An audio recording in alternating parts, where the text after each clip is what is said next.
Ça va, c'est pas... C'est parti.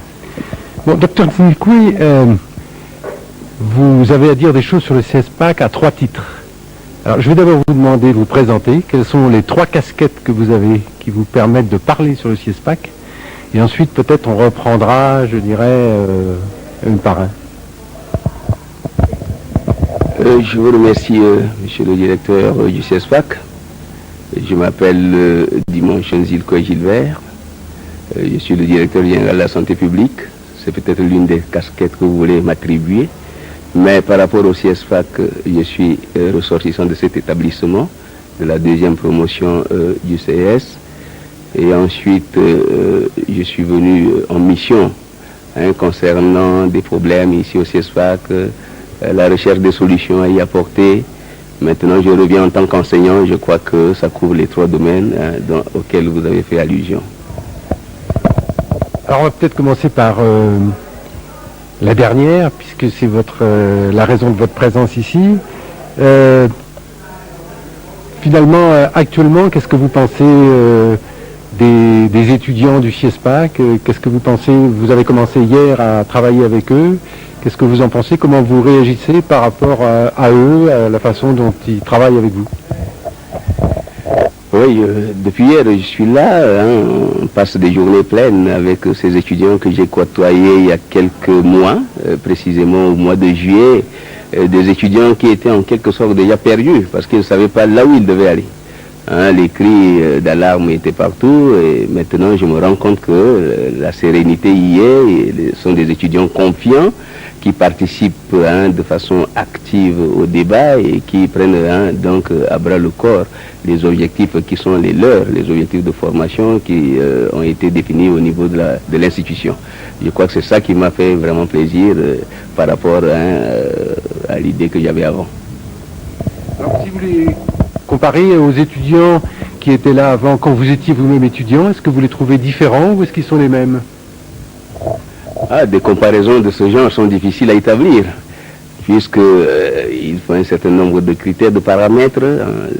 Parce que ce ne sont pas les mêmes étudiants, dites-vous cela, et que l'environnement aussi a évolué de part et d'autre, qu'il s'agisse de l'environnement économique des États ou bien qu'il s'agisse de l'environnement de l'encadrement au niveau du CIESPAC. Il m'est très difficile donc de porter ce jugement de valeur. Tout ce que je sais, ceux qui étaient passés avant sont rentrés, et ils sont utilisés par les États avec beaucoup de satisfaction, et que moi, responsable de santé dans mon pays, j'attends à ce que aussi les produits qui vont terminer bientôt, les produits que vous venez de former, puisqu'ils terminent d'ici novembre, rentreront et me donneront satisfaction. C'est en ce moment-là que je pourrai porter mon dernier jugement. Alors justement, comme directeur général de la santé de Centrafrique, est-ce que vous pouvez nous expliquer un petit peu quel type de produit vous attendez pour les années à venir? Au fond, vers quoi, si je vous demandais vers quoi il faut orienter le CIESPAC, puisque vous êtes au fond l'usager en dernier ressort, quel conseil donneriez-vous au CIESPAC comme directeur général? Monsieur le directeur, vous posez là une question qui m'intéresse pour la simple raison que je reviens d'un grand forum où il a été question de la formation des professionnels de santé dans nos États africains, surtout les États d'Afrique centrale et occidentale. Et parlant donc de la formation de ces catégories de personnel, il a été émis l'idée du médecin à 5 étoiles, le médecin du 21e siècle, c'est-à-dire l'agent de santé du 21e siècle de façon plus large, englobant toutes les catégories professionnelles. Cela veut dire tout simplement que les futurs agents qui doivent être formés, ce seront des agents de développement sanitaire, puisque nos politiques se fondent sur ce concept. Le développement sanitaire englobe l'ensemble des problèmes à résoudre sur le terrain pour améliorer l'état sanitaire des populations.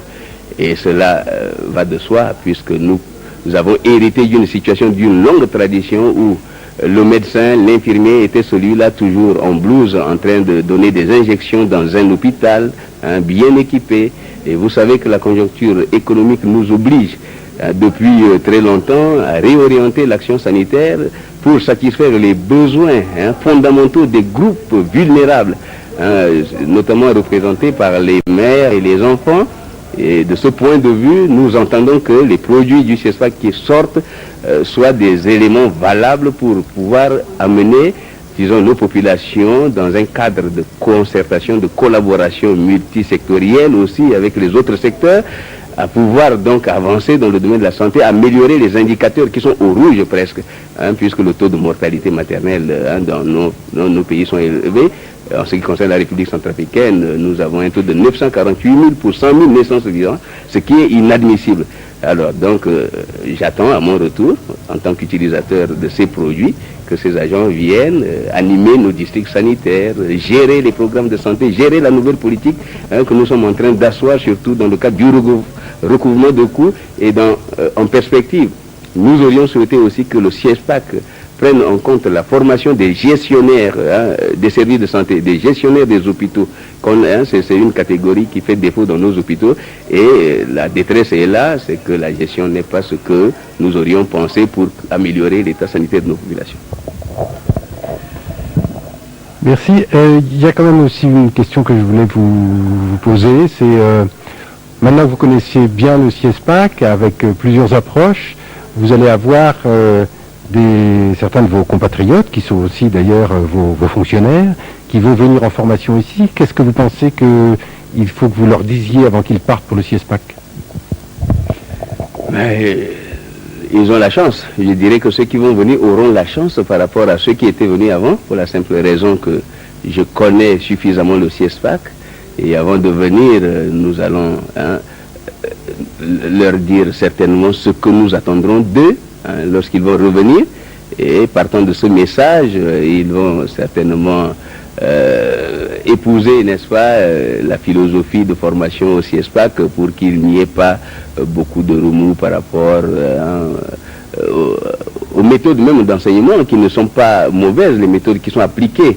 La résolution des problèmes, c'est ça, ce sont les nouvelles méthodes qui sont promues en matière de formation et que ceux-là qui vont venir vont bénéficier certainement de ces conseils et ils vont nous rentrer avec, disons, des capacités réelles à résoudre nos problèmes.